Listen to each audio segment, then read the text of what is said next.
3, 4. Do you have the airport in sight?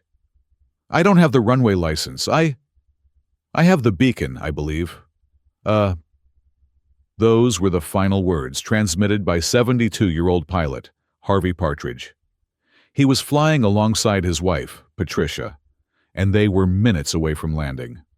What followed was a heartbreaking chain of misjudgments and system failures that unraveled everything in just moments. On October 20th, 2019, Harvey and Patricia took off from Columbus, Georgia, heading to Raleigh, North Carolina, to visit friends. They had been married for over 50 years, and at age 72, they still shared a love for aviation. Harvey held a private pilot certificate with single and multi-engine ratings, an instrument rating, and had logged roughly 3,000 hours of flight time.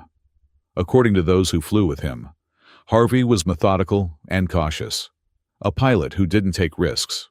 He was flying a 1989 Piper PA-32R Saratoga, a well-built 6-seat single-engine aircraft often praised for its stability and endurance on cross-country flights. For most of the 2.5-hour journey, everything went smoothly. But when Harvey contacted Raleigh Approach, small cracks in the flight's foundation began to appear, and they would align with precision like the infamous Swiss cheese model used in aviation safety. Raleigh-Durham Airport has two long parallel runways, 5L and 5R. Harvey had programmed his GPS for an RNAV approach to runway 5R. But that day, runway 5L was closed, and traffic was heavy. The controller asked if he could accept an approach to runway 32 instead. He didn't have to say yes, but after a long flight, and with runway 32 meeting all the requirements, it was long, well-equipped, and supported instrument approaches, Harvey agreed. That one decision set the next events in motion. There was just one problem. Harvey hadn't briefed for that approach. He wasn't familiar with it, and it wasn't in his initial flight plan. Still, he did the right thing by informing the controller that he hadn't yet loaded the new approach into his GPS. At this point, the right move would have been to ask for vectors, specific headings from the controller, to give him time to reprogram the avionics. But Harvey didn't. He proceeded, flying toward the initial fix known as Conca. To his credit, he used his time wisely. He confirmed the minimum altitude over the intermediate fix, Noxoc, and engaged the controller to verify the procedure. It's worth noting here, Patricia, his wife, may have been assisting in the cockpit, but she wasn't a licensed pilot. Still, many pilots fly with spouses as unofficial co-pilots, and Harvey made full use of the resources he had. About 10 minutes later, Harvey was handed off to the tower controller. That's when things started to go wrong. I need to climb. My GPS approach just shut off. Something in the aircraft's navigation system failed.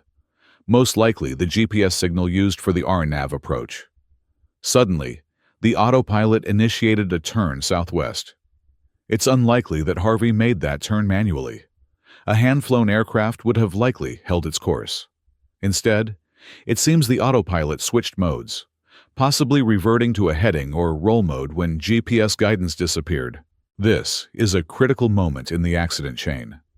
According to FAA guidelines, Advisory Circular 90-100A, pilots must continuously monitor autopilot behavior, especially during instrument approaches. If the system deviates unexpectedly, the autopilot should be disconnected and the pilot should hand-fly the aircraft.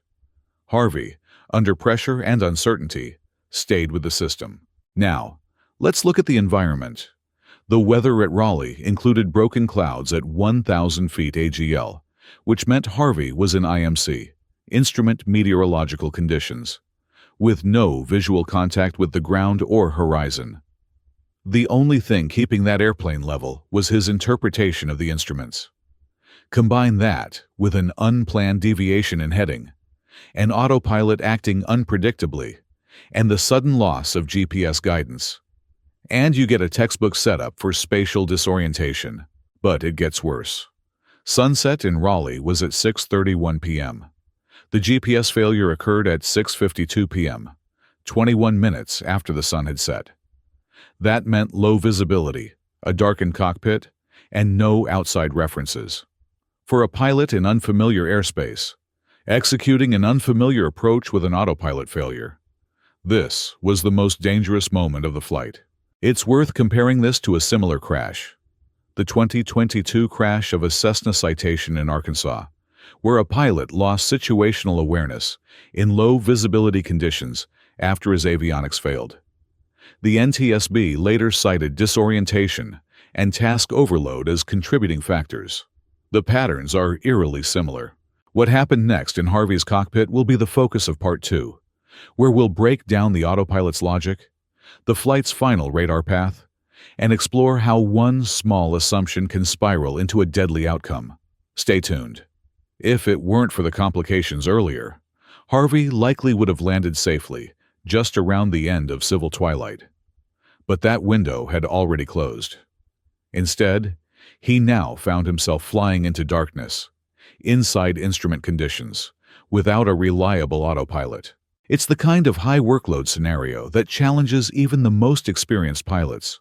Unfamiliar field, rising stress, and fatigue creeping in after more than 2.5 hours in the air.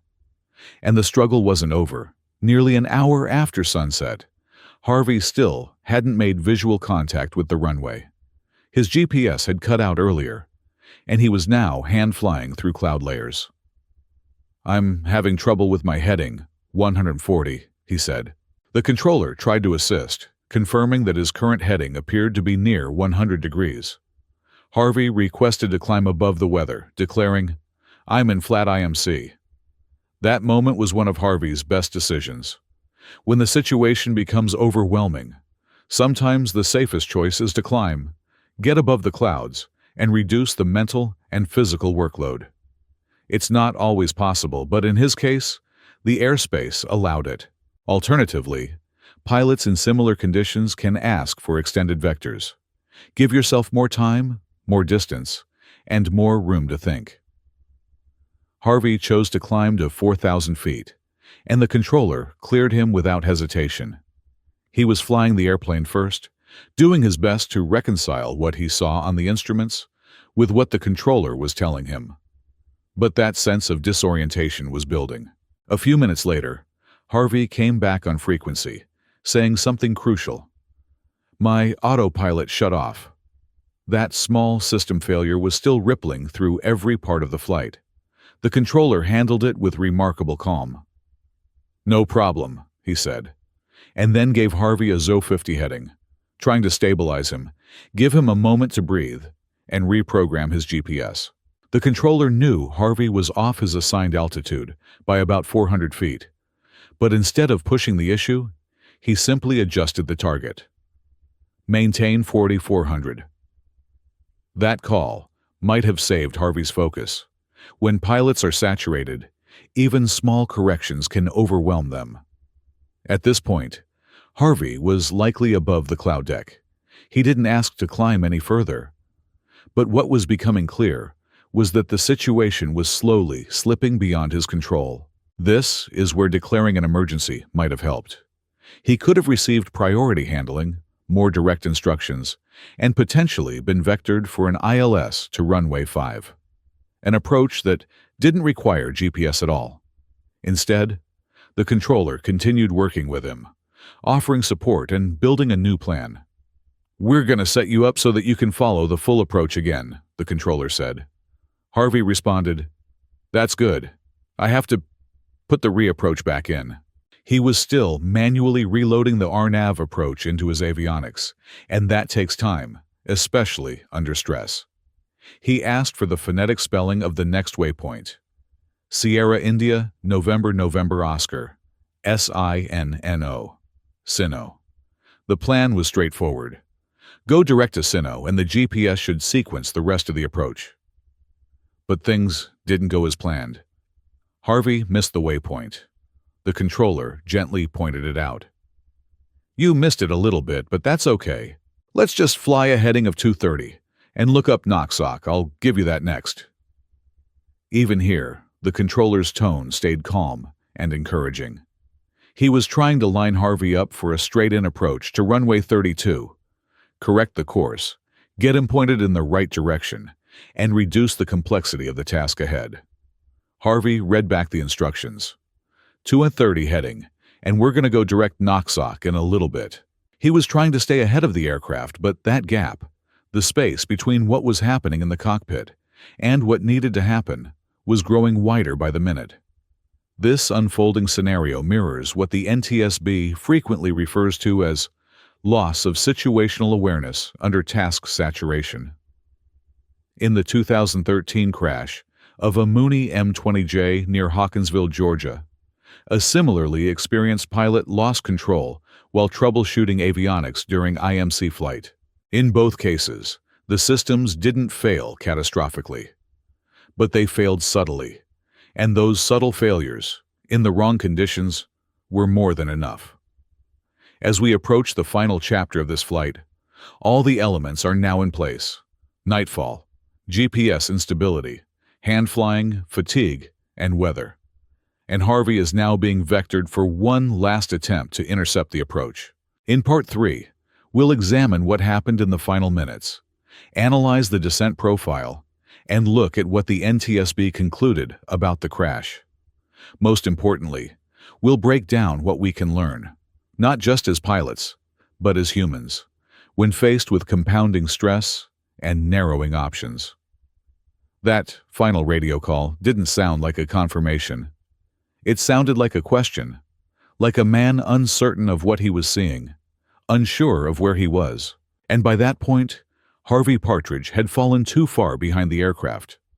The workload had overwhelmed his ability to catch up. But the most tragic detail of all is this: he eventually stabilized below the weather. He even had the runway in sight, moments before everything unraveled.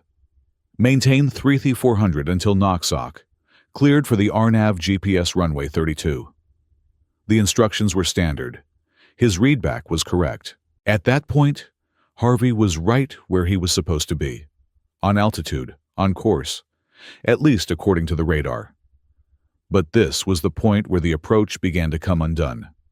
The NTSB later confirmed that while Harvey held a valid instrument rating, it had been nearly a year since he last flew an instrument approach, or any flight at night.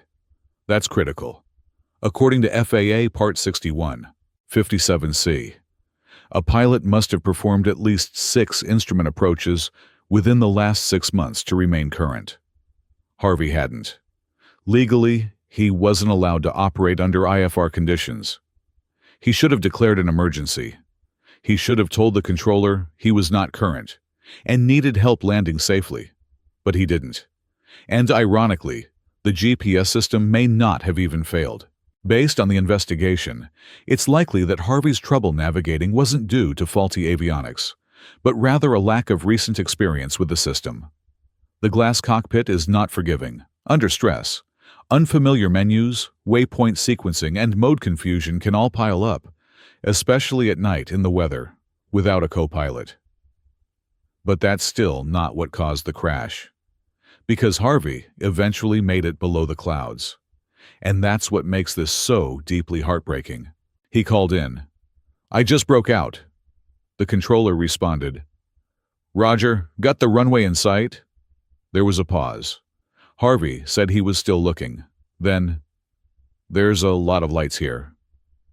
He had the airport in his 12 o'clock, only 9 miles out. But the descent profile told a different story. He was at 2,000 feet MSL, already 400 feet below the published step-down altitude before the final approach fix. That's when the tower issued a low-altitude alert. "Maintain 2,000, please." Harvey read back the instruction, but he kept descending.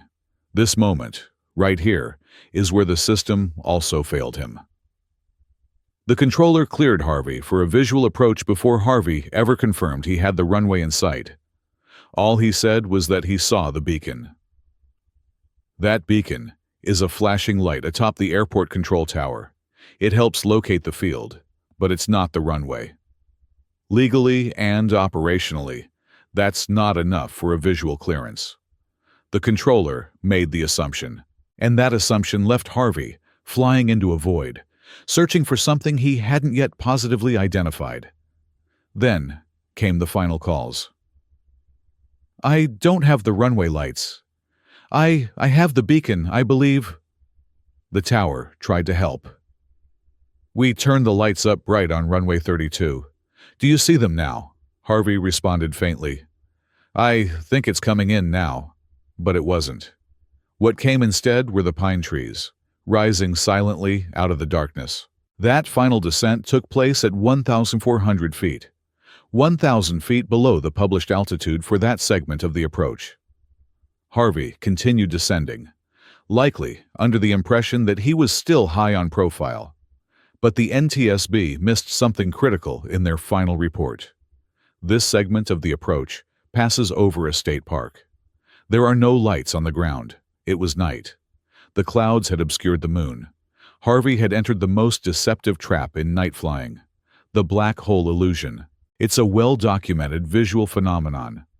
When flying over unlit terrain toward a brightly lit runway, pilots may perceive themselves as being too high and unconsciously begin descending. The effect is worse when there are no visual cues, no ground lights, no stars, no horizon. The FAA Aeronautical Information Manual warns about it specifically. The visual contrast tricks the brain, and unless the pilot is strictly monitoring the glide path via instruments, they can descend right into the terrain, fully under control. That's what happened. Harvey probably felt a sense of relief when he broke through the clouds. He likely believed the worst was behind him. But the illusion crept in. The darkness between him and the runway created a false sense of altitude. And once he began descending visually, without positive confirmation of the runway, there was no room left for recovery. His last words, barely above a whisper, were not a declaration. They were a confession. I have the beacon, I believe." Seconds later, the aircraft impacted the trees at cruise speed. There were no signs of mechanical failure. It was a controlled flight into terrain, the most tragic kind. Everything was working, but everything went wrong. The harsh truth is that this crash was preventable.